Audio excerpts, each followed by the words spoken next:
ভূমিকম্প বাংলাদেশে আবার আসবে, যে কোনো সময় আসবে, 1 মাস পরেও আসতে পারে, আগামী 5 মিনিট পরেও আসতে পারে, 50 বছর পরেও আসতে পারে। বিজ্ঞান বলেছে ভূমিকম্প আসবে প্রত্যেক 100 বছর পর পর একবার বড় বড় ভূমিকম্প আসে। প্রত্যেক 100 বছর পর পর একবার বড় বড় ভূমিকম্প আসে।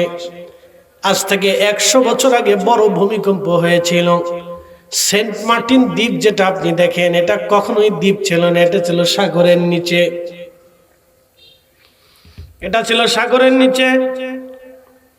1757 সালে এই উপমহাদেশে একটা প্রলয়ঙ্কারী ভূমিকম্প হয়েছিল। এই ভূমিকম্পের কারণে সেন্ট মার্টিন দ্বীপ সমুদ্র থেকে 3 ফিট উঁচুতে উপরে উঠে যায়।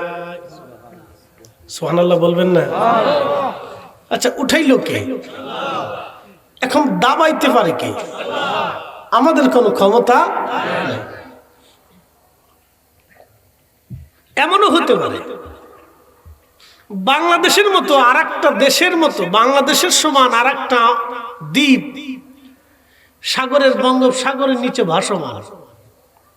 এটা জানেন কিনা আমি জানি না, আপনাদেরকে জানাচ্ছি।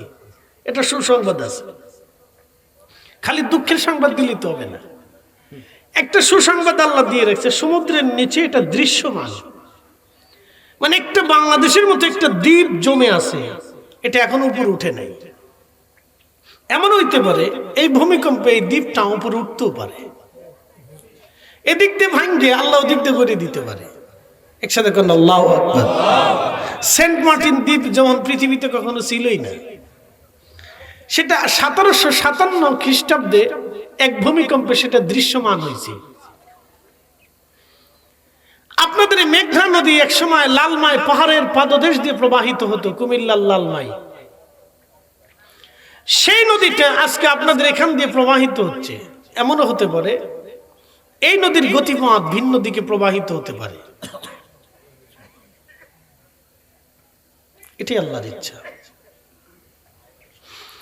ভূমিকম্প আজ অথবা কাল হবে, ঢাকা শহর বিরান হয়ে যাবে।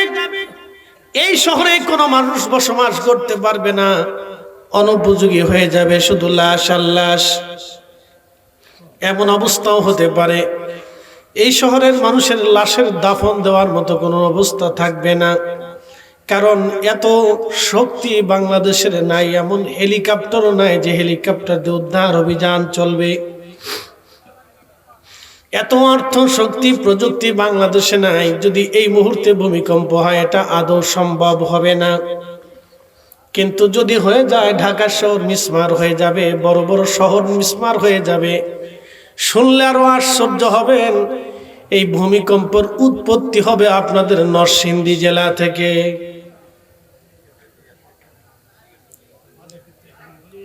এবার যদ্দূর পারেন খালি মারামারি করবেন, খালি মারামারি করবেন। শুনলে আশ্চর্য হলেন যে এই ভূমিকম্পের উৎপত্তিটাই নরসিংদী জেলা থেকে হবে, মেঘনা নদীর অববাহিকা থেকে। এই নদীর তলদেশ থেকে ভূমিকম্পের উৎপত্তি হবে। এবার আপনি বুঝে যান,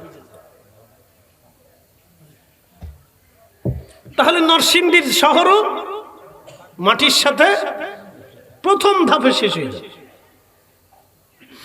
এই জেলার কোনো বিল্ডিং অবশিষ্ট থাকবে না। এটা আমার বক্তব্য না, ভূতত্ত্ববিদ, ভূমিকম্প নিয়ে যে সমস্ত বিজ্ঞানীরা গবেষণা করে, এটা তাদের দেওয়া তথ্য। তাহলে এই নরসিংদী প্রথম ধাপে 1 মিনিটেই যত বিল্ডিং আছে সব মিসমার হয়ে যাবে। বহুতল বিশিষ্ট যত বিল্ডিং আছে একটাও থাকবে না। কারণ এটার উৎপত্তি যদি নরসিংদী থেকে শুরু হয়, প্রথম ধাক্কাটা নরসিংদীতে আসবে 8+ স্কেল। এত ভয়াবহ হবে, এর আশেপাশে সরিয়ে একেবারে বিরাট অংশ মিলে মিসমার হয়ে যাবে।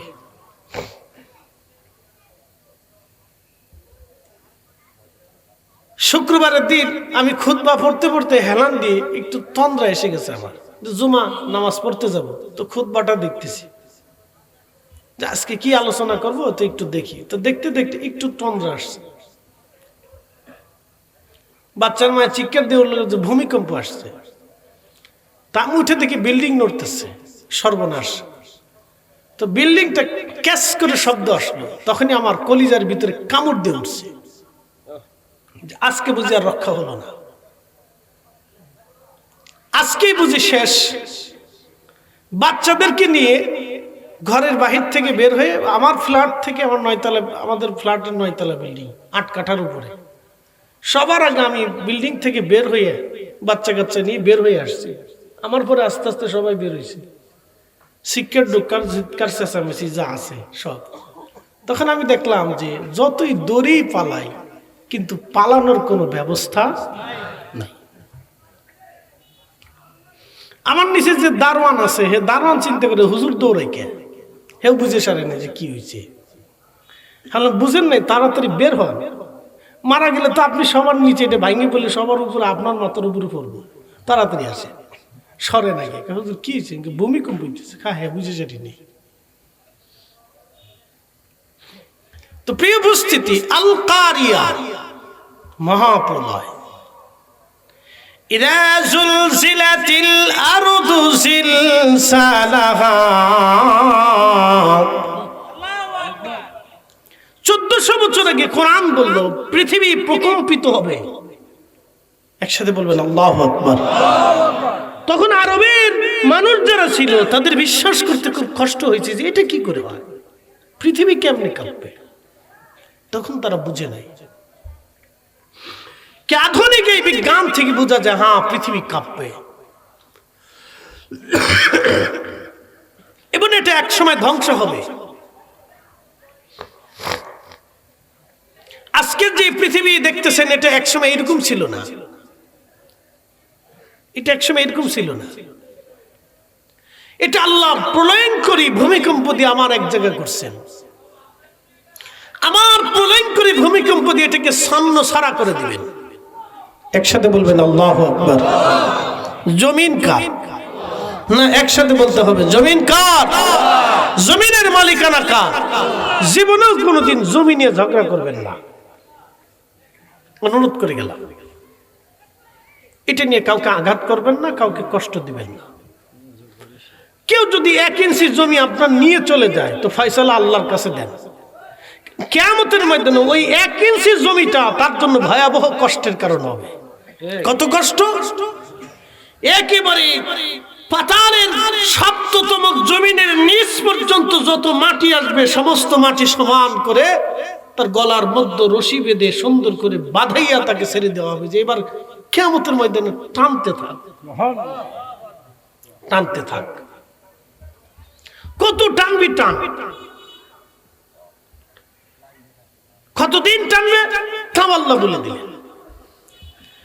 তারজুল মালাইকাতু ওয়ার রূহু ইলাইহি ফি ইয়াউমিন কানা মিকদারুহু 50,000 সানা। দুনিয়ার 50,000 বছর এক জায়গা করলে যত বড় হবে, হাসরের একটা দিন হবে তত বড়। এক সেকেন্ড করে 60 সেকেন্ড একটা মিনিট হবে, এক মিনিট করে 60 মিনিটে একটা ঘন্টা হবে,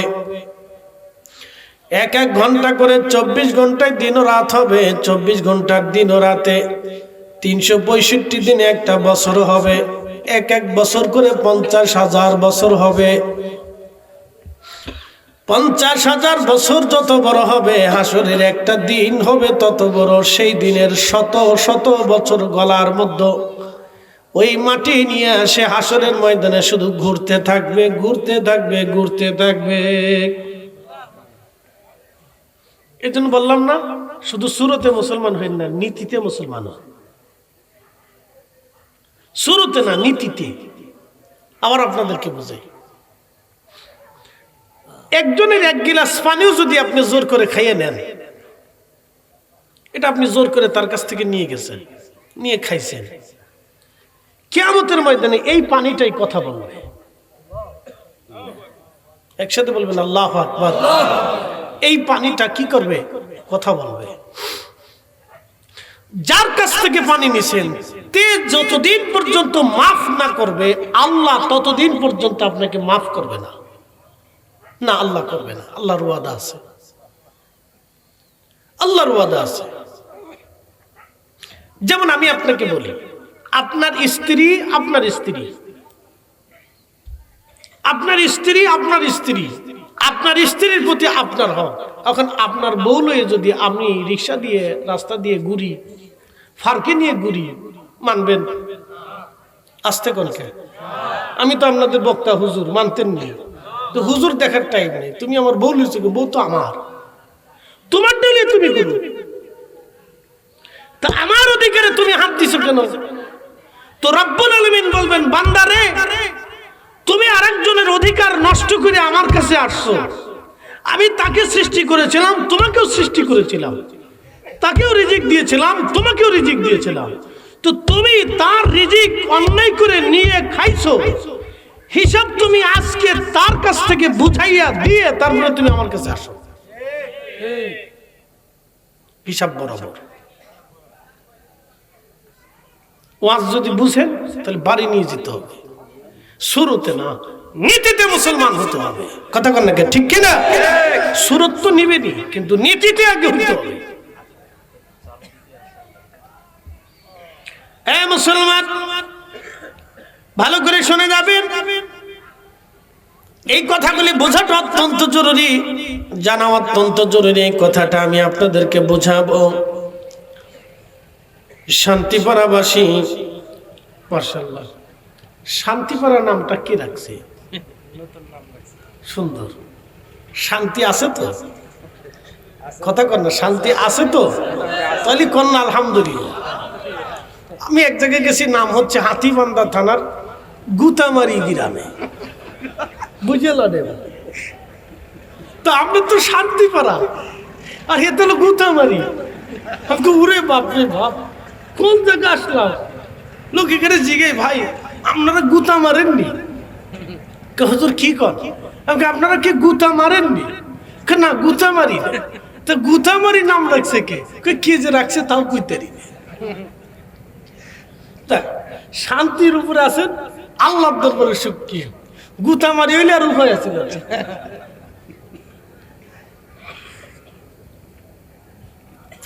এক এক এলাকার এক এক সিস্টেম ভালো। তো যাই হোক, আর পঞ্চগড়ে যেটা আছে এটার উচ্চারণ এই মাইকে লওয়া যেত না।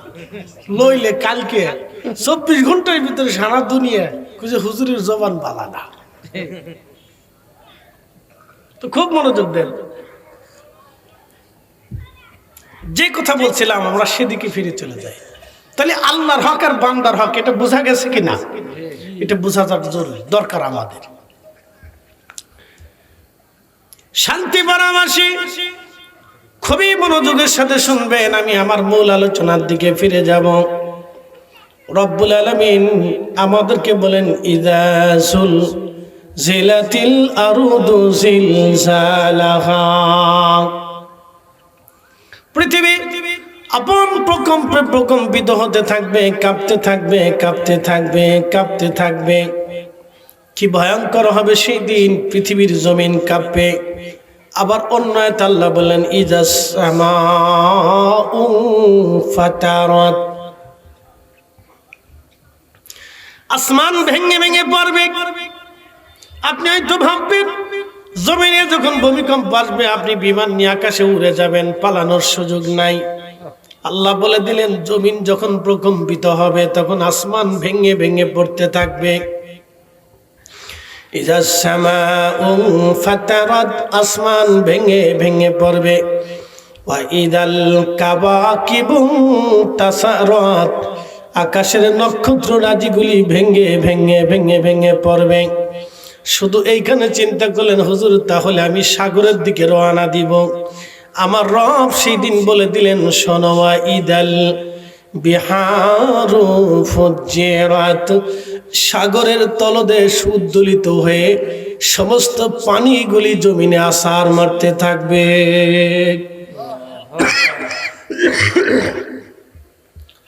সাগর উত্তোলিত হবে। কি কঠিন, কি ভয়াবহ সেই দিন। হায় হায়, আল্লাহ এখানে শেষ করলেন না, ডাক দিলেন, হে আমার বান্দা আল কারিয়া, তুমি জানো মহাপ্রলয়টা কি? ওমা আদরাকা মাল কারিয়া, বন্ধু আপনি জানেন কি মহাপ্রলয় কি? ইয়াউমা ইয়াকুনুন নাসু কাল ফারাশিল মাবসুস। নবীজি উম্মতকে জানান, সেই মহাপ্রলয়ে মানুষেরা বিক্ষিপ্ত পতঙ্গের মতো দৌড়া দৌড়ি ছুটাছুটি করবে। সামান্য ভূমিকম্পে কত মা সন্তান রেখে দৌড় মারছে, কত বাবা সন্তান রেখে পালিয়ে গেছে, কত সন্তানরা বৃদ্ধ বাবা মা রেখেই দৌড় দিয়ে সরে চলে আসছে। ভাইজান, কত স্বামী স্ত্রী রেখে পালিয়ে চলে গেল, কত স্ত্রী স্বামী রেখে দৌড়ায় চলে গেছে। আল্লাহ ডাক দিলেন, ইয়াউমা ইয়াকুনুন নাসু কাল ফারাশিল মাবসুস। মানুষগুলি বিক্ষিপ্ত পতঙ্গের মতো দৌড়া দৌড়ি ছোটাছুটি করতে থাকবে। আপনি ভাববেন তাহলে পৃথিবীর সবচেয়ে বড় পাহাড়ের দিকে আমি আশ্রয় নিব। আল্লাহ তাও জানাই দিলেন, ওয়া তাকুনুল জিবালু কালইহিনিল মানফুস। আল্লাহ ডাক দিলেন, হাবিব উম্মতকে জানান, ওই পাহাড়ের দিকেও পালিয়ে কোনো লাভ হবে না। সেই দিন পাহাড় ধ্বনিত পশমের মতো উড়ে উড়ে উড়ে উড়ে উড়ে উড়ে চলে যাবে। শান্তি বারাবাসী, পাহাড় সেই দিন উড়ে উড়ে ধ্বনিত পশমের মতো উড়ে উড়ে চলে যাবে। সাগর উদ্বেলিত হয়ে যাবে, দুনিয়া প্রকম্পিত হতে থাকবে, আসমান ভেঙে ভেঙে পড়বে, নক্ষত্রগুলি ভেঙে ভেঙে পড়ে যাবে, সূর্য নিষ্প্রভ হয়ে যাবে, সূর্য আলো নিশ্চিহ্ন হয়ে যাবে, জমিন অন্ধকারে নিমজ্জিত হয়ে যাবে। কোথায় পালাবেন আপনি? আল্লাহ ডাক দিলেন, কুল ইন্নাল মাউতাল্লাযী তাফিরুনা মিনহু। হুজুর, আপনি উম্মতকে বলে দেন তারা মৃত্যু থেকে পালায়। নবীজি, মরণ থেকে পালানোর মতো কোনো সুযোগ নাই। ফাইন্নাহু মুলাকিকুম, এই মরণ তার সাথে মোলাকাত করবে, এই মৃত্যু তার সাথে মোলাকাত করবে। একদিন মাটির ভিতরে হবে ঘরে, মন আমার কেন বান্ধ দালান ঘর, মন আমার কেন বান্ধ দালান ঘর। আপনি একটু কল্পনা করেন তো, শুক্রবারে যদি ভূমিকম্পটা একটু লম্বা হতো, 5 স্কেলের ভূমিকম্পই ধরেন, 5 স্কেলের ভূমিকম্পটাই ধরেন, যদি 1 মিনিট স্থায়ী থাকতো, তাহলেও বাংলাদেশের ঢাকা শহরে লক্ষ লক্ষ মানুষ মারা যাইতো। মাত্র ভূমিকম্পটা 20 সেকেন্ড স্থায়ী হয়েছে, তার কারণেই মনে করেন প্রত্যেকটা বিল্ডিং থেকে মানুষ দৌড়ায় দৌড়ায় বের হয়ে চলে আসছে, সরে আসছে। সবে আতঙ্কগ্রস্ত হয়ে গেছে, কলিজার মধ্যে ধাক্কা দিয়েছে, কেউ আবার বিল্ডিং এর মধ্যে অজ্ঞান হয়ে পড়ে গেছে, কেউ হার্ট স্ট্রোক করেছে, কারো প্রেশার লো হয়ে গেছে, কারো প্রেশার হাই হয়ে গেছে। এরকম হয়েছে, কারো প্রেশার লো হয়ে গেছে ভয়ে, কেউ অজ্ঞান হয়ে পড়ে গেছে, বের হতে পারে নাই, দরজার সামনে অজ্ঞান হয়ে ফিট হয়ে গেছে। বুঝেন আপনি কি পরিস্থিতি হলো যদি 1 মিনিট স্থায়ী হতো। 1 মিনিট ধরে এই 5 স্কেলের ভূমিকম্পটা যদি কাঁপতে থাকতো, ইদা জুলজিলাতিল আরদু জিলজালাহা, 1 মিনিট যদি কাঁপুনি দিত 5 স্কেলের ভূমিকম্পই হলে ঢাকা শহরে শত শত বিল্ডিং ভেঙে পড়ে যায়, লক্ষ লক্ষ মানুষ মারা যাইত। এত সময় সারা দেশে ট্র্যাজেডি লেগে যেত। কথা কন না কেন, ঠিক কিনা? খুব মনোযোগ দিবেন। ভূমিকম্প কেন আসবে, ভূমিধস কেন আসবে, এইরকম বিপদ টর্নেডো ঝড় তুফান কেন আসবে? কিসের জন্য আসবে? তার ভিতরে অন্যতম কারণ হলো আল্লাহর নবী বলেছেন, আমার উম্মতেরা ভূমিকম্প, ভূমিধস এবং এই সমস্ত বিপদ, তাসবির দানা, মুক্তার দানাগুলি ছিঁড়ে গেলে, মালা ছিঁড়ে গেলে যেমন টপ টপ করে একটার পর একটা পড়ে যেতে থাকে, এইরকম বিপদ তোমাদের মাঝে আসবে। কেন আসবে? এক নম্বর, রাষ্ট্রের সম্পদ যারা নিজের সম্পদ মনে করে ব্যবহার করবে। বুঝেন? আমি বলছি না, 1450 বছর আগে আল্লাহ রসুল বলছে, 1450 বছর আগে আল্লাহ রসুল বলছে রাষ্ট্রের সম্পত্তি যারা নিজেদের সম্পদ মনে করে ভাগ বাটোয়ারা করে খেতে থাকবে।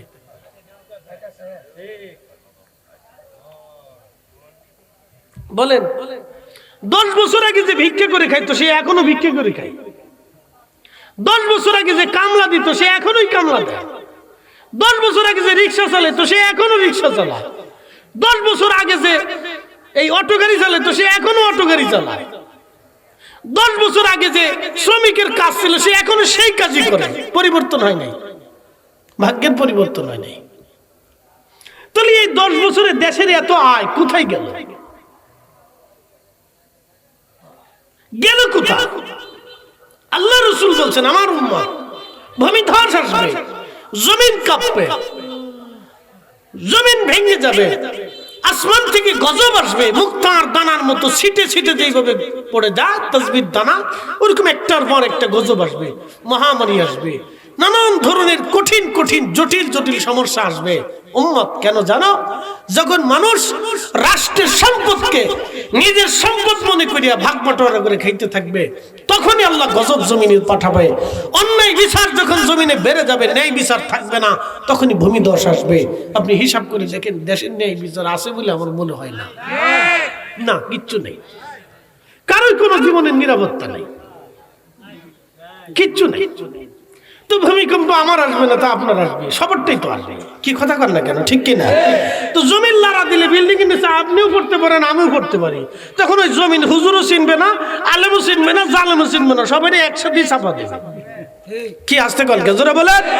তো আমাদের দায়িত্ব হলো সতর্ক করা, না মানা মানা আমাদের দায়িত্ব। আমি আমার বক্তব্য দিইনি, আল্লাহ রসুল 1450 বছর আগে যা বলছিলেন আমি তাই বলছি।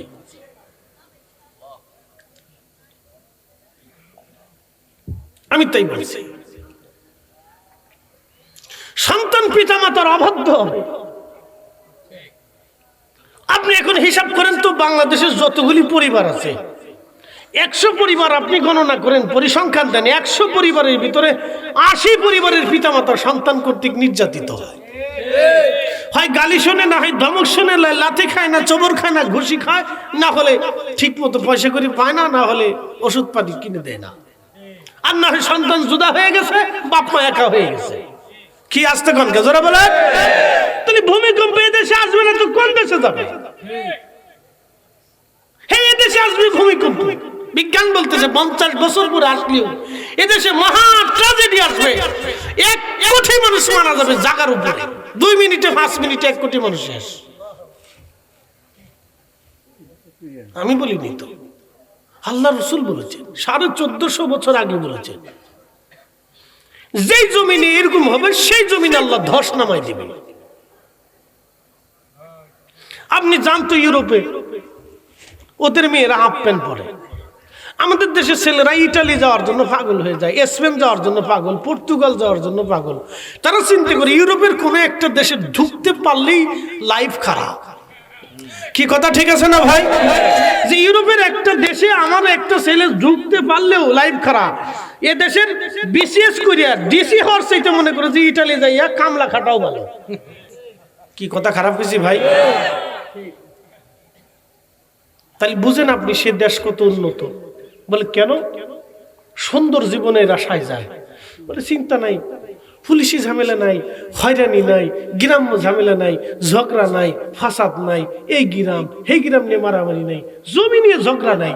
ওদের দেশে জমি নিয়ে ঝগড়া নাই তো, জমি সরকার মাইপে দিয়ে আপনার বুঝাই দিয়ে যাবে। আর আমার দেশের মানুষ খুন খারাপে হয়ে মরে গেলেও সরকার আইসা বলে না যে তোদের জমি আমরা মাইপে দিতেছি। কি কথা কন না, কে কথা বলে? দায়িত্ব তো মাতুম পারেন না, দায়িত্ব তো রাষ্ট্রের। সন্তানের জমি রাষ্ট্র আইসে বুঝাই দিয়ে যাবে যে তুই বড় ভাই এতটুক পাবি, তুই ছোট ভাই এতটুক পাবি। এই যে আমরা সুন্দর করে মাইপে বুঝাই দিয়ে একবারে সিল মেরে তোদেরকে দিয়ে গেলাম, ঝগড়া করবি না। কি কথা কর না জোরে বলেন? এটা দায়িত্ব কার? রাষ্ট্রের দায়িত্ব। এটা মাতুব্বরে কেন মার সালিশ করতে যাবে?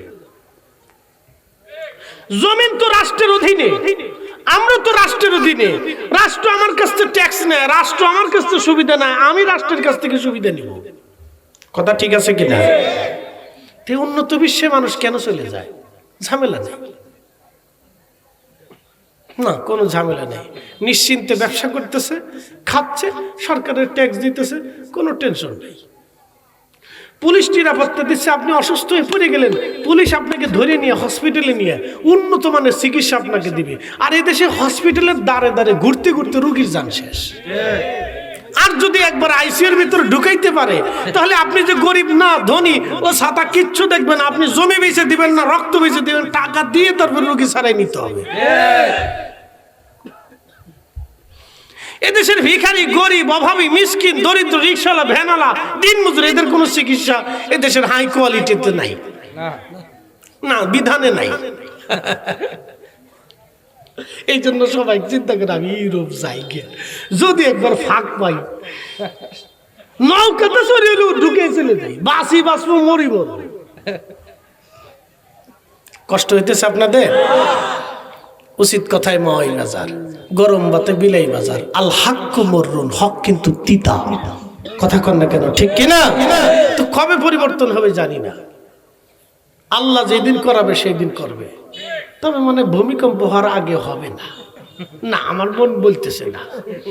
আপনাদের মনে কি কয় আমি জানি না, আমার মন বলতেছে না যে ভূমিকম্প হওয়ার আগে হবে। আমার মন বলতেছে ভূমিকম্প একটা হওয়ার পরে যখন মরি যদি ছাতা সাপ সাপ ক্লিয়ার হয়ে যাবে, তখন নতুন প্রজন্ম এসে আমাদের দেশ আমাদের করতে হবে। এখন নতুন নেক্সট জেনারেশন আসবে, বলো আমার দেশ আমাকে করতে হবে। আসো সবাই মিলে আমরা বসে যাই, দেশ করতে হবে, মানুষ বাঁচাইতে হবে। ভূমিকম্প হওয়ার আগে আমি আশা করতে পারতেছি না। তো যদি একটু লাড়াছাড়ার ভয় ভীতি অন্তরে ঢুকে, আল্লাহ যেন ঢুকায়, একটু দোয়া করে কোন আমি। প্রিয় উপস্থিতি হাজিরিন, অনেক কথা বলে ফেললাম, মন খারাপ করবেন না। কে কোন দল করেন সেটা আপনার বিষয়। আমি দেশ এবং মানুষের নিয়ে কথা বলি, গরিবের জন্য কথা বলি, মিসকিনের জন্য কথা বলি। কারণ শোনেন, আমার যেমন অসুস্থতায় ব্যথা লাগতেছে, একজন দরিদ্র মানুষের শরীর অসুস্থ হলে একই রকম ব্যথা লাগে।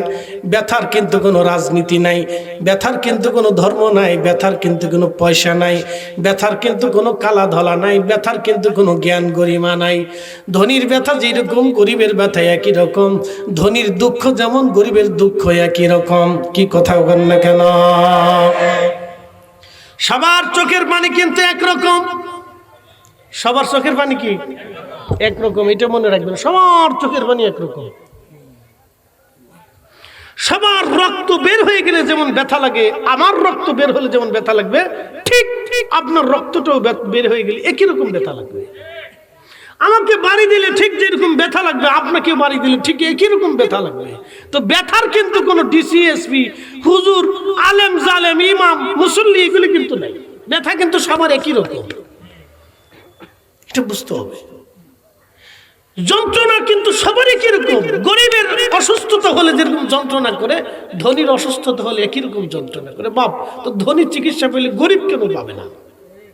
কি প্রশ্ন আছে না? ধনী চিকিৎসা পেলে কেন গরিব পাবে না? গরিবেরও চিকিৎসার দরকার। ধনী যদি উন্নত চিকিৎসা পায়, তো গরিব উন্নত চিকিৎসা পাবে। তো চিকিৎসা কে দিবে? বলে রাষ্ট্র দিবে।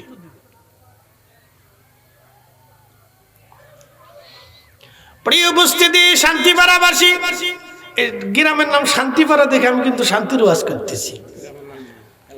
এলাকার নাম শান্তিপাড়া, এই জন্য শান্তির পাড়া ওয়াজ করতেছি। আমি কিন্তু গোতামারি যা গোতামারির ওয়াজ করি না, এখানেও শান্তির ওয়াজ করে আসছি। গোতামারি যে গোতামারির ওয়াজ করে আসি নাই, সেখানেও শান্তির কথা বলে আসছি। শান্তি পাড়ায় এসে আমি শান্তির ওয়াজ করে গেলাম। আল্লাহ আমাদেরকে শান্তিতে বসবাস করার তৌফিক দিক, জোরে বলেন আমিন। বলছিলাম রব্বুল আলামিন আমাদেরকে বললেন হাবিব উম্মতকে জানায় দেন ওয়া তাকুনুল জিবালু কাল্লাহিনিল মানফুস, পাহাড়গুলি ধ্বনিত পশমের মতো উড়ে উড়ে উড়ে উড়ে উড়ে উড়ে চলে যাবে। ভূমিকম্পগুলি কেন আসবে? বলছিলাম সন্তান পিতা মাতার অবাধ্য হলে ভূমিকম্প আসবে, ভূমিধস আসবে, ক্ষুধা আসবে, দারিদ্রতা বাড়বে, অভাব অনটন আসবে। এ জাতি যতদিন পর্যন্ত পিতা মাতার আনুগত্য না করবে ও জাতির ভাগ্য ততদিন পর্যন্ত পরিবর্তন হবে না, হবে না, হবে না, হবে না, সুখ আসবে না, আসবে না, আসবে না। আল্লাহর নবী বলেন নতুন নতুন আলেমরা আইসা পূর্ববর্তী আলেমদের ভুল ধরবে। সেই জমানা এই জমানা, এই কথা কান না জোরে বলেন। নতুন নতুন আলেমরা আইসা পূর্ববর্তী আলেমদের ভুল ধরবে, তাদেরকে নির্বোধ বলবে, গালি দিবে, কিন্তু এরা বুঝতো না, এরা বুঝতো না, আমরা বুঝি। হিসাব করে ঠিক মতো পানি লিতে আর না, এতে যে সাইকুল হাদিস। আগের জমানার মুহাদ্দিস 1 লক্ষ হাদিসের হাফেজ ছিল, এতে দিন বুঝে নাই, এতে 3 কথা বইরে কই মুনাজারে আজব। হাসতে হাসতে মাঝে মধ্যে চিন্তা করি যে এরা কোরা, এরা কোত্থেকে আসলো এরা? এইগুলির কারণে ভূমিধস আসবে, ভূমিকম্প আসবে, মহামারী আসবে, সাইক্লোন আসবে, বিপদ আসবে, টর্নেডো আসবে। আমার কথা না, আল্লাহ রাসূল বলে গেছেন। ভাই আমার খুব মনোযোগ দেন। সন্তান পিতার অবাধ্য হয়ে বন্ধু বান্ধবকে কাছে টেনে নেবে, বন্ধু বান্ধবের কথায় বাবাকে অপমান করবে। কি কথা কন না কেন জোরে বলেন। আজকে সেই সমাজ আমাদের দেশে চলে আসছে। বন্ধু বান্ধবকে প্রাধান্য দিতে যায় সন্তান বাবাকে ধমক দেয়, বাবার অবাধ্য হয়, বাবাকে গালি দেয়, বাবাকে মারতে যায়, বাবা থেকে বিচ্ছিন্ন হয়, পরিবার থেকে বিচ্ছিন্ন হয়ে যায়, আত্মীয়তার বন্ধনকে ছিন্ন করবে, তালাকের সংখ্যা বেড়ে যাবে। আজকে দেখেন সারা বাংলাদেশের প্রত্যেকটা আদালতে যদি যান, শুধু তালাক আর তালাক, তালাক আর তালাক, তালাক আর তালাক। স্বামী স্ত্রী দেখতে পারে না, স্ত্রী স্বামী দেখতে পারে না, মানুষের মধ্যে হৃদ্যতা নাই, মহাব্বত নাই। তার অর্থ হলো যুবক নতুন শ্রেণী যারা আছে তারা মুরব্বীদেরকে সম্মান করে না, মুরব্বীদের কথা মানে না। আগে মুরব্বীরা একটা ধমক দিলে ছেলেপেলেরা কথা বলে নাই, এখন মুরব্বীরা ধমক দিলে ছেলেরা মুরব্বীদেরকে 4টা ধমক দিয়ে বসায় রাখে। কথা কন না কেন? তাহলে ভূমিকম্প আসবে,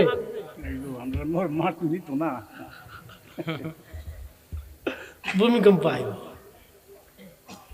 এটা আসবে। যদি সেন্স না হয় তাহলে আসবে। লারা দিয়ে আমাদেরকে একবারে সারা দেশের মানুষকে একটা সতর্কতা দিয়ে গেল, লাস্ট সিগন্যাল। এটা বিজ্ঞানীরা বলছে এটা লাস্ট সিগন্যাল, এরপরে আর কোনো সিগন্যাল আসবে না, একবারে ডাইরেক্ট অ্যাকশন আসবে। এটা লাস্ট সিগন্যাল। এর আগে বহুবার কিন্তু ছোটখাটো ভূমিকম্প হয়েছে, এটা হলো লাস্ট, মানে মহাপ্রলয়ঙ্কারী ভূমিকম্প আসার আগে যে সিগন্যালটা আছে এটা হলো সেই সিগন্যাল, লাস্ট সিগন্যাল। যদি ভালো না হন তাহলে কিন্তু টাইম আল্লাহ দিবে না, বর্ধিত করবে না, না বাড়াবে না। আর যদি জাতির পরিবর্তন হয় তাহলে আল্লাহর কসম করে বলে আল্লাহ সময় দিবে, না দেবে আল্লাহ দিবে, আল্লাহর ওয়াদা আছে। যদি জাতির পরিবর্তন না আসে তাহলে কিন্তু আল্লাহ সময় দিবে না, না দেবে না, সময় দিবে না। কিন্তু আমরা যত ওয়াজি করি পরিবর্তন হবে না। বাংলাদেশে এত পরিমাণে ওয়াজ হয়, পৃথিবীর কোন দেশে এত ওয়াজ হয় না, না কোনো দেশেই হয় না। সারা বাংলাদেশে যত মাহফিল হয় সারা পৃথিবী এক পাশে দেখেন আর বাংলাদেশে আর এক পাশে দেখেন।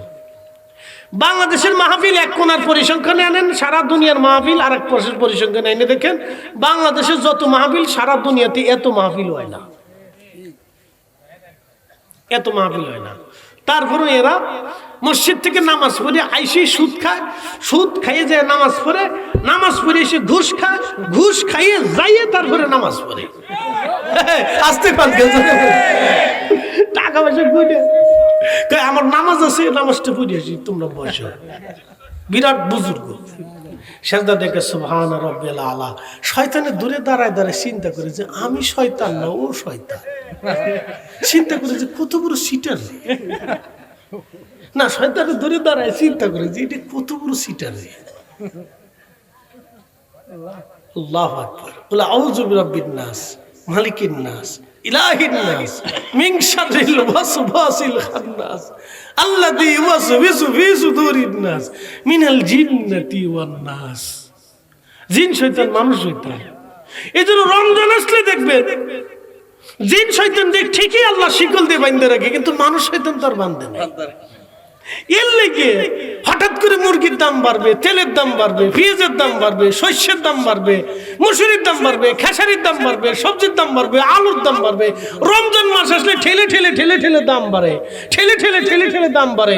সারা দুনিয়ার খ্রিস্টান দেশে আসলে রমজান আসলে ওরা রমজানে চিন্তা করে আমরা পণ্যের দামটা একটু কমাই দেই, বিভিন্ন কোম্পানিরা পণ্যের দাম কমাই দেয়। আর বাংলাদেশে ওরা সারা বছরে চিন্তা করে রমজান মাসে বাস কেমনে দেবো। এদের ভিতরে হাজি আছে, ফাজি আছে,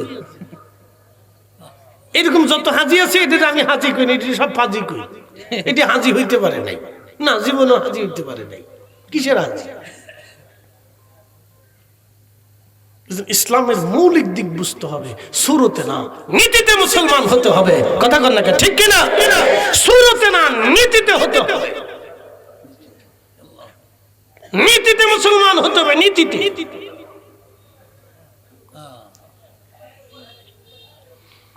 শান্তি বাড়াবাসী ভালো করে শুনে যাবেন,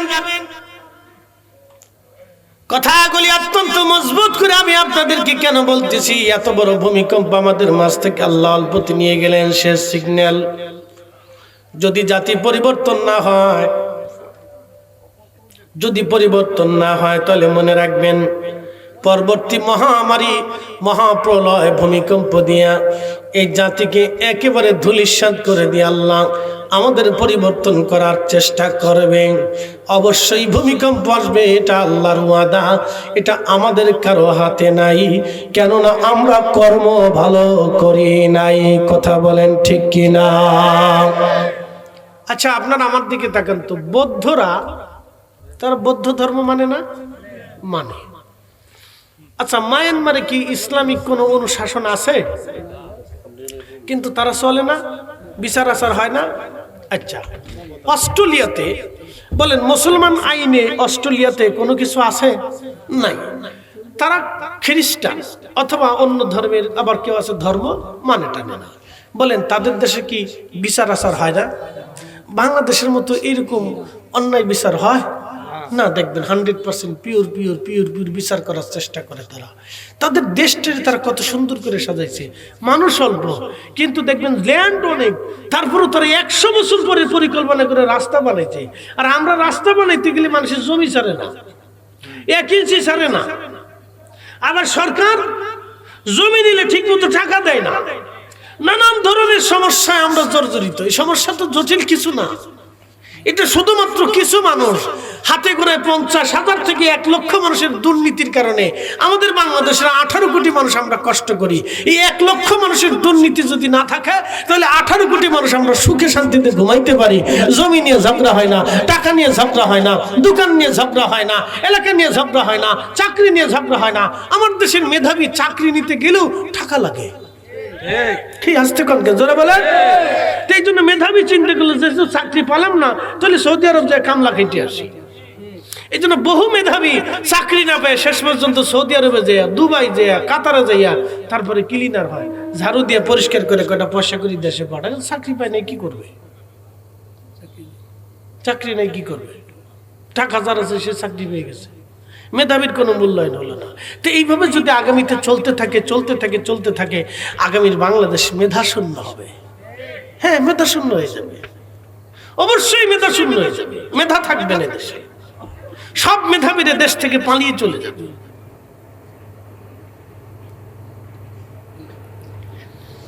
প্রিয় উপস্থিতি হাজির,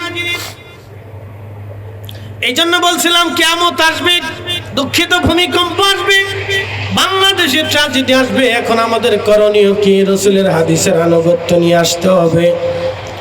আল্লাহর নবী যেগুলি বললেন সেইগুলির ভিতরে আমাদের আসতে হবে। অন্যায় কাজ করা যাবে না, অন্যায় করা যাবে না, অন্যায়কে প্রশ্রয় দেওয়া যাবে না, অন্যায়কে মানা যাবে না, অন্যায়কে সমর্থন করা যাবে না। কথা বলেন ঠিক কিনা? আল্লাহুম্মা সাল্লি আলা সাইয়্যিদিনা মাওলানা মুহাম্মদ ওয়া আলা আলি সাইয়্যিদিনা মাওলানা মুহাম্মদ। বন্ধুগণ আমার খুবই মনোযোগ দিয়ে কথাগুলি শুনে যাবেন ভাই আমার। আমি লম্বা করব না, একেবারে খাটো করব না। আল্লাহর নবী বললেন, সন্তানরা বাবা মার অবাধ্য হয়ে যাবে, বাবা মাকে গালি দিবে, বাবা মাকে কষ্ট দিবে। ও আমার যুবক শ্রেণী, তরুণ যারা আছেন, লেখাপড়া করেন, ভালো করে শুনে নেন। লেখাপড়া করলেই মূলত মানুষ হয় না। আজকে দেখলাম এক হুজুর নিজের বাপরে কুবাইয়া মাথা কাইটা হত্যা করে ফেলছে। হ্যাঁ, আজকে কালের কণ্ঠের ভিতরে দেখলাম কি বিভৎস, রাগে নিজের বাপরে মেরে ফেলছে। এবার বলেন, তার মানে বোঝা গেল যে পড়ালেখা করলেই কিন্তু মানুষ মূলত মানুষ হয় না। মানুষ হয় হলো পারিবারিক শিক্ষায়। কি কথা কর না কেন? মানুষ হয় কিসে? পারিবারিক শিক্ষায় মানুষ হয়। পারিবারিক শিক্ষায় মানুষ হয়। মার থেকে, বাবার থেকে, চাচা থেকে, দাদা থেকে, ভাই থেকে, বোন থেকে, ফুফু থেকে, খালু থেকে, এলাকা থেকে, পারিপার্শ্বিক পরিবেশ থেকে তারা শিক্ষা গ্রহণ করে। এই জন্য আমাদের গ্রাম সুন্দর করতে হবে, সমাজ সুন্দর করতে হবে, পরিবার সুন্দর করতে হবে ভাই আমার। এই জন্য যে শিক্ষাগুলি আমাদের প্রয়োজন, সেই শিক্ষা আমাদের আসতে হবে। আহা, আল্লাহর নবী বলেন, আমার উম্মতেরা বাবা মার অবাধ্য হয়ে যাবে, অবাধ্য হয়ে বাবা মার কষ্ট দিবে। একটা বাস্তব আজ আমি আপনাদেরকে শোনাই দিয়ে যাই, খুব মনোযোগের সাথে শুনবেন। করোনার আগে হাজিরা হজ করতে গিয়েছিলেন। সেই করোনার আগে আমি ওই যে বলছিলাম হাতিবান্ধার গুতামারি মাহফিল করার জন্য আমি গেলাম। হাতিবান্ধার গুতামারি মাহফিল করার জন্য গিয়েছিলাম। ওই এলাকার একজন ভদ্রলোক হাজি সাহেব, আমার এ বাবাজির বয়সই হবে এরকম একজন বয়স্ক লোক, তিনি বললেন, আমি হজে গেলাম। আমরা যেই ফ্লাইটের মধ্যে ছিলাম সেই ফ্লাইটে কয়েকশো হাজি ছিল একই গ্রুপে। আজকে যেমন ভুইয়া হজ গ্রুপ, এরকম একটা গ্রুপে করে আমার ভাইরা হজের উদ্দেশ্যে রওনা করলেন। তিনি বললেন, আমাদের গ্রুপের মধ্যে দুই ভাই একসাথে হজে রওনা করলো। দুই ভাই যাচ্ছিল, আকাশে বিমান ফ্লাই করলো। বিমান ফ্লাই করে জেদ্দা বন্দরে অবতরণ করার সাথে সাথে ওই দুই ভাই একসাথে চক্ষু অন্ধ হয়ে গেল।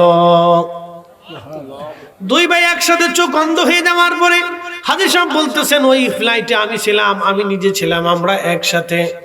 বলতেছিলেন, দুই ভাই অন্ধ হয়ে যাওয়ার পরে যিনি মুআল্লিম ছিলেন তিনি চিন্তা করলেন, হজ তো করাইতেই হবে, যেহেতু আমি তাকে নিয়ে আসছি, অন্ধ হোক আর যাই হোক, অসুস্থ হলেও তাকে হজ করাইতে হবে, হজের উদ্দেশ্যে আনা। মক্কা নিয়ে তারপরে সুন্দর বড় একজন চক্ষু ডাক্তার দেখানো হলো। ডাক্তার বলল, তাদের চোখের মধ্যে কোনো রোগ নাই। তারা যে চোখে দেখে না এটা সত্য, তাদের চোখের মধ্যে কোনো রোগ নাই এটাও সত্য। ও মুসলমান শান্তিপাড়াবাসী, মতিউর রহমান নগরবাসী, ভালো করে শুনে যাবেন। বীরশ্রেষ্ঠ মতিউর নগরবাসী, বীরশ্রেষ্ঠ মতিউর রহমান কি এলাকা, তাই নাকি? মাশাআল্লাহ। বন্ধুগণ আমার, খুব মনোযোগ দিয়ে শুনে যাবেন। বীরশ্রেষ্ঠ মতিউর নগরবাসী, ভালো করে শুনে যান। হযরতে ওই হাজী সাহেব তিনি বলতেছিলেন, শোনেন, দুই ভাই একসাথে অন্ধ হয়ে গেল, মক্কায় নিয়ে যাওয়া হলো, তাদেরকে হেরেমে নিয়ে যাওয়া হলো কাবা ঘর, অন্ধ হয়ে গেল, কাবা দেখতে পারলো না। কাবা ঘর ধরে দুই ভাই দোয়া করতে লাগলো, কিন্তু দোয়া কবুল হলো না। মাকামে ইব্রাহিমে দোয়া করলো, কবুল হলো না।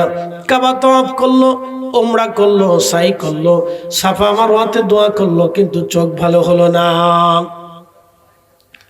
হজের আনুষ্ঠানিকতা শুরু হয়ে গেল। হাজিরা সব মিনার দিকে রওনা করলো। মিনাতে গেল, দোয়া করলো, চোখ ভালো হলো না। আরাফাতে চলে গেল। আরাফায় যাওয়ার পর আরাফার মাঠে উপস্থিত হলো, দোয়া করলো, কান্নাকাটি করলো, কিন্তু চোখ ভালো হলো না। আরাফা থেকে তারা সব মুজদালিফায় আসলো। মুজদালিফায় কান্নাকাটি করলো, দোয়া করলো, চোখ ভালো হলো না। মুজদালিফা থেকে হেঁটে হেঁটে জামারাতে শয়তানরে পাথর মারলো। এরপরে আবার মক্কায় আসলো, তাওয়াফ করলো, সাই করলো, দোয়া করলো, চোখ ভালো হলো না। মক্কার আনুষ্ঠানিকতা, হজের সমস্ত কার্যবিধি বিধান, ওয়াজিব সুন্নত পালন করার পরে তারা সবাই একসাথে মদিনার উদ্দেশ্যে রওনা করলো।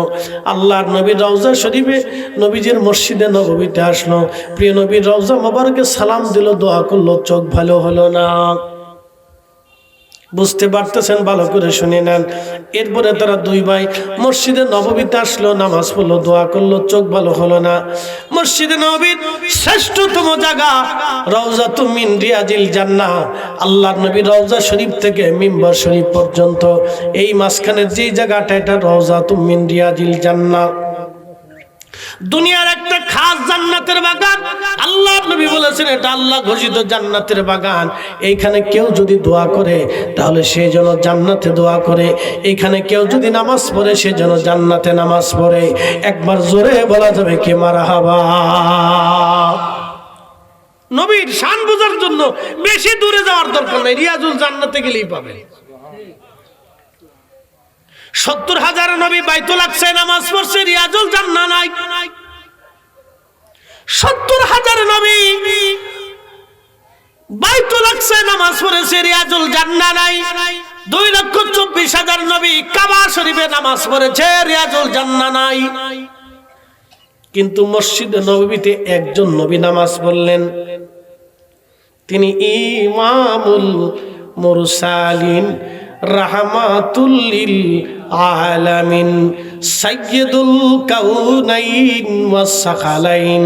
তিনি সাহেবে মাকামে মাহমুদ, তিনি হাউজে কাউসার ওয়ালা, তিনি কুরআনের সাহেব, তিনি শরীয়ত প্রণেতা, মালিকে সাহেবে শরীয়ত, সাহেবে জান্নাত, সাহেবে হাউজা মেহশর।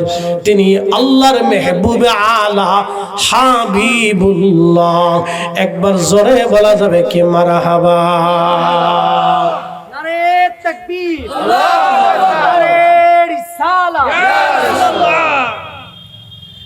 প্রিয় নবীর শান বোঝার জন্য বেশি দূরে যেতে হবে না। বীরশ্রেষ্ঠ মদিনানগরবাসী ভালো করে শুনে যাবেন, শান আপনি এখানে পেয়ে যাবেন। রিয়াজুল জান্নাহ নবীজি গেলেন, আসলেন হুজরা শরীফ থেকে মিম্বার শরীফ, মিম্বার শরীফ থেকে হুজরা শরীফ, বারে বারে বারে বারে বারে বারে গেলেন আসলেন, গেলেন আসলেন। ওই জায়গায় বসে বসে সাহাবীদেরকে দর্শ দিলেন। আল্লাহ ডাক দিলেন, মেহবুব এই জায়গার দুনিয়ার কোনো সাধারণ জায়গা হলো না, আমি এটা রওজাতুম মিন রিয়াজিল জান্নাহ বানাই দিলাম। এই জায়গাটা জান্নাতের সাথে আমি অ্যাডজাস্ট করে দিলাম, আপনার বাসস্থানের সাথে যোগ লাগাই দিলাম। একসাথে জোরে বলেন আল্লাহু আকবার। শরফুল মাকিরা শরফুল মাকান, শরফুল মাকান আর শরফুল মাকিন। কিছু জায়গার কারণে মানুষের দাম বাড়ে, কিছু মানুষের কারণে জায়গার দাম বাড়ে, কিছু মানুষের কারণে জায়গার দাম বাড়ে, কিছু জায়গার কারণে মানুষের দাম বাড়ে।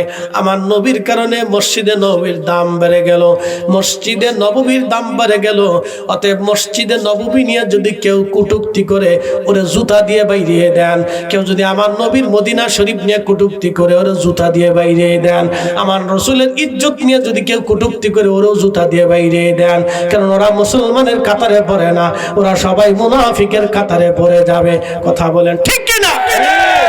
হিসাব একবারে বরাবর সহজ, কাটা কাটা। মা কিছু কি আমি করি একবারে কাটা কাটা হিসাব। শান্তি বারাবাসী ভালো করে শুনে যাবেন। প্রিয় নবীজি রিয়াজুল জান্নাতে নামাজ পড়লো, দোয়া করলো, কিন্তু চোখ ভালো হলো না। দুই ভাই হজ শেষ হয়ে গেল, প্যাকেজ শেষ, 40 দিন পূর্ণ। মদিনা ওই আপনার মদিনা আপনার কি বলে বিমানবন্দর থেকে তারা ফ্লাই করলো। হাজী সাহেব বলতেছে আমরা একসাথে একই বিমানে রওনা করলাম, আমরা ফ্লাই করলাম, আকাশে বিমান উঠলো।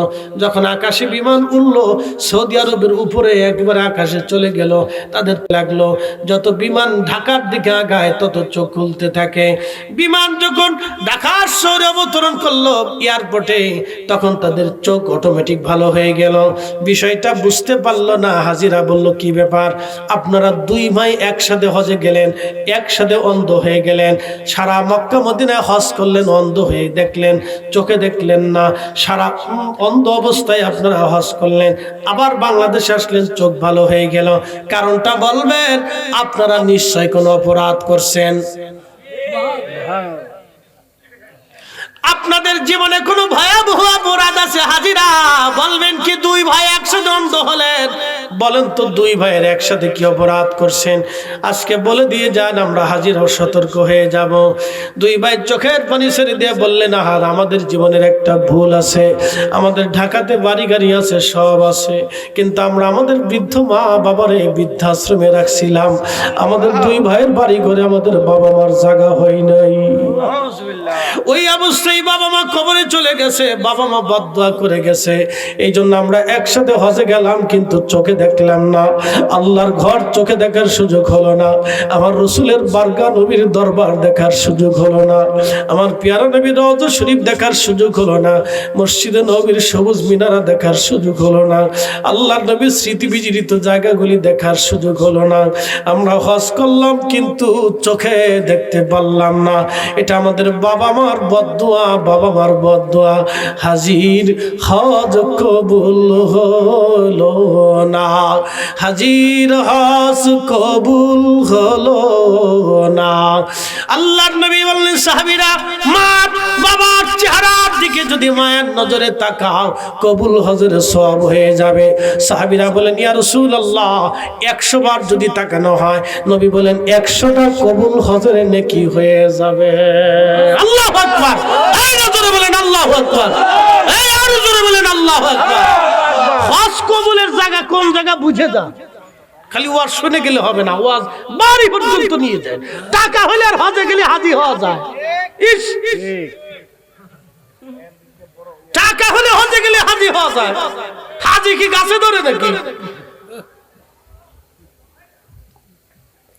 হজ কবুল করতে হলে বাবা মার খেদমত করতে হবে। তখন না কেন জোরে বলেন? হজ কবুল করতে হলে বাবা মার খেদমত করতে হবে। বাবা মাকে খুশি করে হজে চলে যান, বাড়ির থেকে হজ কবুলিয়তের সুঘ্রাণ নিয়ে কাবায় চলে যান, হজ হয়ে যাবে। আর যদি বাবা মাকে বেজার করে হজে চলে যান, আল্লাহি বিল্লাহি তাল্লাহি, যে আল্লাহ গত শুক্রবারে ভূমিকম্প দিয়ে জানান দিয়ে দিল তার শক্তির, সে আল্লাহর কসম করে বলি হজ করবেন, কবুল হবে না। আমি হজে এক হাজি এসে বলতেছি, হুজুর আজকে দিছি, খুব খুশি। কি দিছেন? হুজুর অনেক কষ্ট করে আজকে হাজরে হজরত সুমা দিছি, হুজুর দিছি কায়দা মতো সুমা। ভালো হয়েছে, খুব ভালো হয়েছে। দিচ্ছেন নি? হ্যাঁ হুজুর, বহুত কষ্টের শখ ছিল হাজরে আসাদের সুমা দিব, অনেক কষ্ট হয়েছে হুজুর, মরে যাইতে লাগছিলাম সাফে বুড়িয়ে, তাও সুমা দিছি। যাক ভালো। হাজি মার পায়ে কোনোদিন সুমা দিছেন? মার পায়ে সুমা দেওয়ার জন্য তো যুদ্ধ করা লাগে না, গুটাগুটি ধাক্কা দেখে ফাড়াফাড়ি করা লাগে না। জীবনে দিছেন মার পায়ে চুমা দিছেন হাজি? কথা বলে না।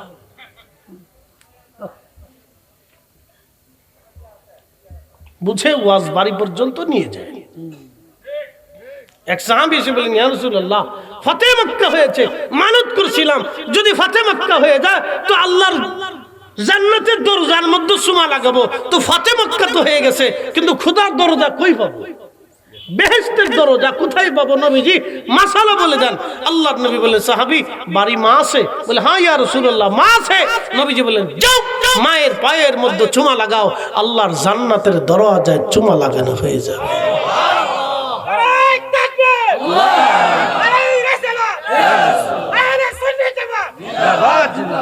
হাজি হজ বুঝে যান, হজ বুঝে দেন, ইবাদত বুঝে দেন, ইবাদত বুঝেন। সুরতে মুসলমান হয়েন না, নীতিতে মুসলমান হতে হবে। কথা কন না কেন, ঠিক কিনা? নীতিতে মুসলমান হতে হবে, নীতিতে। 500 টাকা বিক্রি হয়েন না, নীতিতে মুসলমান হতে হবে। ঠান্ডা হয়ে গেছে, কইলাম না আমার লাইন ক্লিয়ার হয়ে গেছে, যে ধাক্কা দিছি লাইন ক্লিয়ার হয়ে গেছে। প্রথমে খুব কষ্ট হইতেছিল যে আজকে মনে হয় লাইন ক্লিয়ার হবে না, পরে দেখলাম না ঢালার পরে ক্লিয়ার হয়ে গেছে, যা পরিষ্কার। একসাথে করেন আল্লাহু আকবার। হ্যাঁ, উঠবেন না, বসে কথা শুনে যান। আজকে কিছু গুরুত্বপূর্ণ কথা শিখা গেছে না ইনশাল্লাহ ভাই? কি দারুণ দারুণ কথা শিখছেন না আজকে? আসলটা উঠেন না, বসেন বসেন। যদি ফেসাব টেসাব ধরে তাহলে এটি সাইডে আসেন, অসুবিধা নেই, আসেন। তো যাইয়েন না, এই কথাগুলি পাবেন না, বোঝার দরকার আছে ভাই, এগুলি জানার দরকার। আমরা নীতিতে মুসলমান হতে হবে, মুসলিম হতে হবে। মুসলিম যেহেতু আল্লাহ মুসলমান বানায় পাঠিয়েছেন, তো মুসলমানের মতো হইতে হবে। এই জন্য পিতামাতার খেদমতের কোনো বিকল্প নেই। আপনি দরিদ্র হন, অসুবিধা নেই। ওয়াসাল কারণের চেয়ে দিকে বেশি দরিদ্র। হ্যাঁ বলি, উনি কতটা দরিদ্র ছিলেন জানেন? সারা জীবনে একটা জুব্বা ছিল, তো জায়গায় জায়গায় জায়গায় জায়গায় তালি দেওয়া। কত দরিদ্র ছিলেন জানেন? একটা ছোট্ট ঝুপড়ি করে পাথর দিয়ে, লাকড়ি দিয়ে, খড়ি দিয়ে, কাঠ দিয়ে বানিয়ে দিয়েছিল, ওভাবে থাকতেন। একটা চাদর ছিল না, আমার মতো এত সুন্দর ফাঁকরিও কোনোদিন ছিল না, একটা চাদর ছিল। কি করতেন জানেন? সংসার খেজুর টুকাইতেন, খেজুরের বিচি। ছেলেরা খেজুর খেয়ে খেয়ে রাস্তায় ফেলে দিত, বাগানে ফেলে দিত, উনি বিচি বিচি টুকাই টুকাই টুকাই টুকাই এই বিচিগুলি বাজারে বিক্রি করতেন। যাহা পয়সা পাইতেন ওইখান থেকে বিচি বেচে কিছু খেজুর আনতেন, কোনোদিন খাইতেন, কোনোদিন না খেয়ে থাকতেন। ওয়াসাল কারণীর চাইতে গরিব এই দেশে কেউ আছে আমার জানা নাই। ওনার নামে এক টুকরা 100 টাকা জমিনও কখনো ছিল না। ইন্তেকালের সময় ওনার ওই সিনা জুব্বার, সিনা পাগড়ি ছাড়া কিচ্ছু রেখে যান নাই। ওনার আসবাবপত্র, বাড়ি গাড়ি, এমন চাদর, আমাদের এত আসবাবপত্র, এত কিছু কিচ্ছু ছিল না, কিন্তু একটা সম্বল ছিল। জানেন কি সম্বল? নবীজি বলেছিলেন মুস্তাজাবাতুদ দাওয়া, সহিহ মুসলিমে আসছে, মুস্তাজাবাতুদ দাওয়া, আসমানে চাইতে দেরি হবে, আকাশ থেকে আসতে দেরি হতো না। একসাথে বলবেন আল্লাহু আকবার। না হয় না, আরো জোরে বলেন আল্লাহু আকবার। ওমরের মতো মহান সাহাবীকে নবী বলেছিলেন, যাও যদি কোনোদিন তার সাক্ষাৎ পাও তো মাগফিরাতের দোয়া চেয়ে নিও, আর আমার গুনাহগার উম্মতের জন্য দোয়া করতে বইলো, কারণ আমার ওয়াইস মুস্তাজাবাতুদ দাওয়া, দোয়া করতে দেরি হবে তো আল্লাহর আকাশ থেকে দোয়া কবুল হতে দেরি হবে না। নারে তাকবীর, নারে রিসালাত, আহলে সুন্নাত ওয়াল জামাত। আপনি তো দোয়া মানেন না। আর নবীজি সাহাবীদেরকে দোয়া নিতে বলেছেন, দোয়া মানেন না। কিছু কিছু লোকের দোয়া লাগে না, মরিয়ে দেখেন বাটাম চালান কেমনে হয়। ওই সময় দোয়া চাইলেও দোয়া পাবেন না, কারণ দুনিয়াতে দোয়া মানেন নাই তো আপনি, তো দোয়া পাবেন কেমনে? আল্লাহর নবী সাহাবীরা বলেন, হুজুর তার এত মর্যাদা, কিন্তু কোনোদিন আপনার সাথে দেখা করতে আসলো না, কারণ কি? নবীজি বললেন, সাহাবীরা রে, তার একটা শরীয়ত বাধা দিয়েছিল। তার ঘরে একটা বৃদ্ধ মা আছে, মা অন্ধ, চোখে দেখে না, একেবারে বৃদ্ধ। সাহাবীরা রে, আমার ওয়াইস তার মাকে কাঁধে করে নিয়ে ঘুরে বেড়ায়। একটু বলবেন না মারহাবা। বৃদ্ধ মাকে কাঁধে করে নিয়ে ঘুরে বেড়ায়। একটা মা যেমন বাচ্চা কাঁধে করে নিয়ে ঘুরে বেড়ায়, আমার ওয়াইস তার মাকে কাঁধে করে নিয়ে ঘুরে বেড়ায়। সাহাবীরা আমার ওয়াইস তার মার জন্য নিজে রান্না করে মাকে খাওয়ায় দেয়, গোসল করাইয়া মাথার চুল গুলি আশ্রাইয়া তেল দিয়ে মাথার চুল আশ্রয় দেয়। সাহাবীরা রে, আমার ওয়াইস মা কাপড় চোপড় ধুয়ে দেয়, বিছানা বানায় দেয়, মাকে ঘুম পাড়ায় দেয়। একটা মা যেমন সন্তানকে ঘুম পাড়ায়, আমার ওয়াইস তার মাকে ওইভাবে ঘুম পাড়ায়। ওয়াইস যেখানে যায় তার মাকে সাথে করে নিয়ে ঘুরে বেড়ায়, কখনো মা থেকে জুদা হয় না, মা তার থেকে কখনো জুদা হয় না। মাকে পাশে নিয়ে রাত্রিবেলা ঘুমায়। একবার জোরে জোরে বলা যাবে কি মারহাবা? ও গো মা, তুমি এ ধরনের শ্রেষ্ঠ নিয়ামত, তোমারই পদ তলে রয়েছে জান্নাত, তোমারই পদ তলে রয়েছে জান্নাত। হাজিরিন, লম্বা বারাবানা সময়ের সংক্ষিপ্ততা, আপনাদেরকে এই সময় পর্যন্ত কিছু কথা শোনাইলাম। নীতিতে মুসলমান হতে হবে। আল্লাহু আকবার। নীতিতে মুসলমান আমাদের হওয়া লাগবে। হকুল ইবাদ, বান্দার হক রক্ষা করতে হবে। হকুল ইবাদ, সৃষ্টির হক রক্ষা করা লাগবে। আপনার বাড়ির বিড়ালের হক রক্ষা করবেন, বাড়ির কুকুরের হক রক্ষা করতে হবে, গরু ছাগলের হক রক্ষা করতে হবে। যুবক, আপনারা যারা দরিদ্র আছেন, অনেক সময় দারিদ্রতার কষাঘাতে পড়ে বাবা মার সাথে খারাপ আচরণ করে ফেলেন, দোষ দেন তুমি জীবনে কিছুই করতে পারো নাই। না, ভাগ্য বাবা মা লেখে না ভাই আমার, ভাগ্য আমার রবের হাতে লেখা থাকে।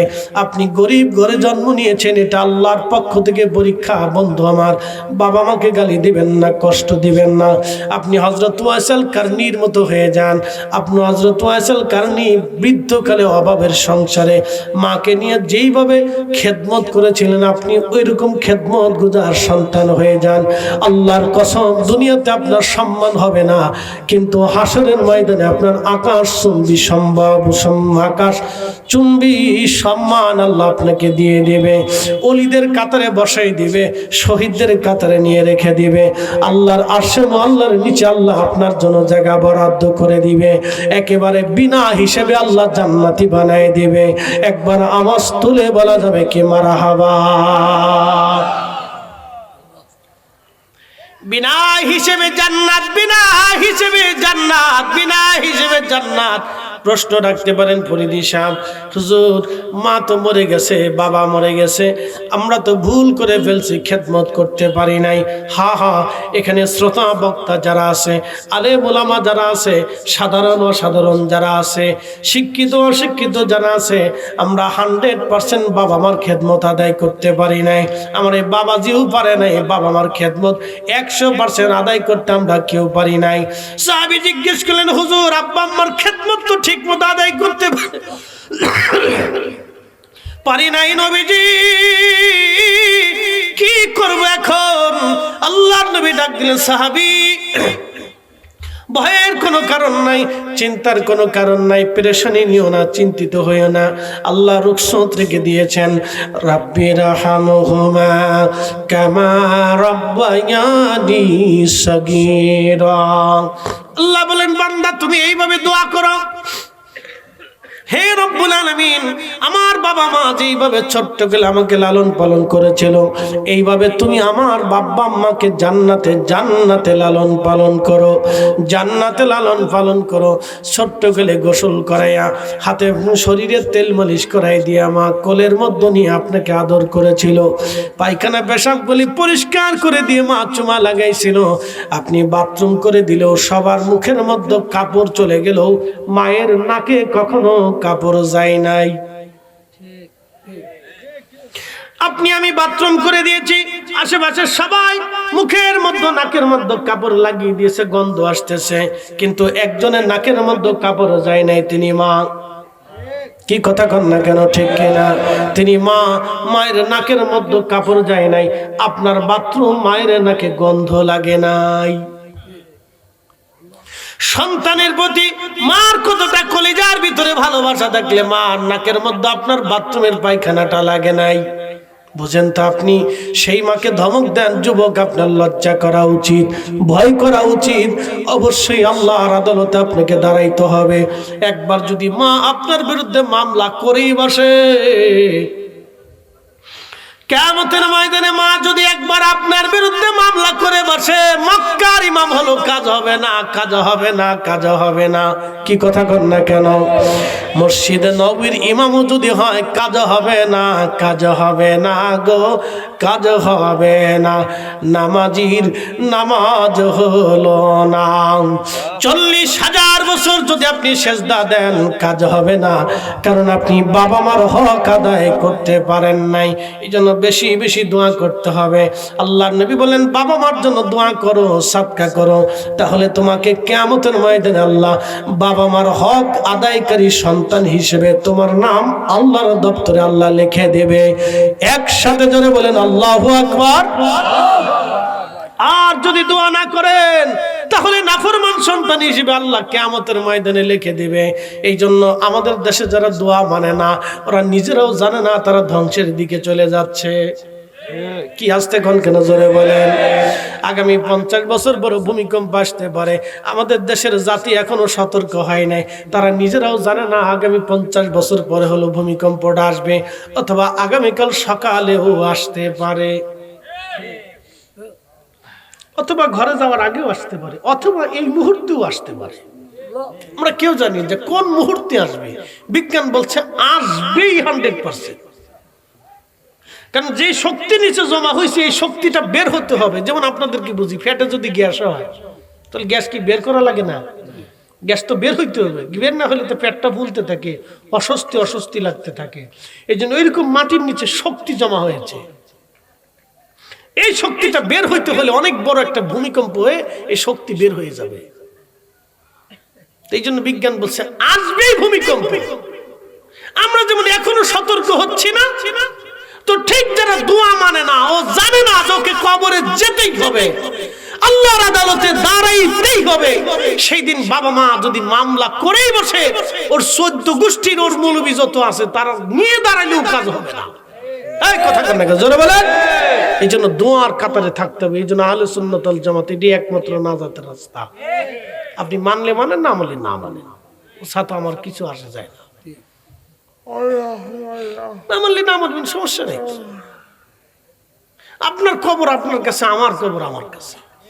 আপনার কবরে আপনি অবশ্যই যাবেন, হাসরের ময়দানে আপনি অবশ্যই দাঁড়াবেন, এতে কোনো সন্দেহ নেই। তো ওই দিন আপনি হিসাব কষে দিন, সমস্যা নেই। হিসাব আপনি আপনারটা বুঝাই দিন। বাপ, লম্বা কথা বাড়াবো না। বাবা মা এখানে কার কার কবর গেছে একটু হাত বাড়ান তো দেখি। দেখে একটা পরিসংখ্যান এসে, বাবা মা কেউ না কেউ তো মারা গেছে। আপনার তো কেউ নাই, আপনি কয়েকদিন পরে থাকবেন কিনা আমি চিন্তাতেছি। তো আল্লাহ হায়াত দিক, দোয়া করি না আমি। এই বছর 76 বছর বয়সে উনি এসে এখানে বসে রয়েছে, এটা তো আল্লাহর অনেক বড় দয়া। যুদ্ধ করছিলেন না আপনি? কি সভাপতি নেই? ও আচ্ছা, সর্বনাশ। হ্যাঁ, যুদ্ধ করছে। এটা কিন্তু ফুটবল খেলা না, ক্রিকেট খেলা না, কিন্তু যুদ্ধ করছে শত্রুর সামনে যাইয়া। এত সহজ ভাইবেন না, ওই সময় এত সহজ ছিল না।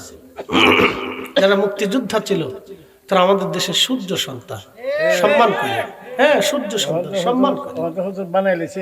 বোয়া মুক্তিযোদ্ধারে আমরা মান কমাইলেছি। হ্যাঁ, এটা কথা। বোয়া মুক্তিযোদ্ধা বানাই 2 নম্বর বানাই গিয়া আমাদের এলাকায় রাজাকার মুক্তিযুদ্ধ মান কমাইলেছে। আপনার এলাকায় আমাদের গ্রামে 12 জন মুক্তিযোদ্ধার 11 জন শহীদ হয়েছিল যুদ্ধে আমাদের গ্রামে। আহা, মা বলছিলেন, তখন দুনিয়াতে আসিনি। মা বলল যে আমরা দেখলাম এই পাক বাহিনীরা মুক্তিযোদ্ধাদের হাতে পায়ের মধ্যে রশি বেঁধে টেনে টেনে নিয়ে ওই আমাদের পাশে একটা কুমার নদীর মধ্যে ফেলে দিল।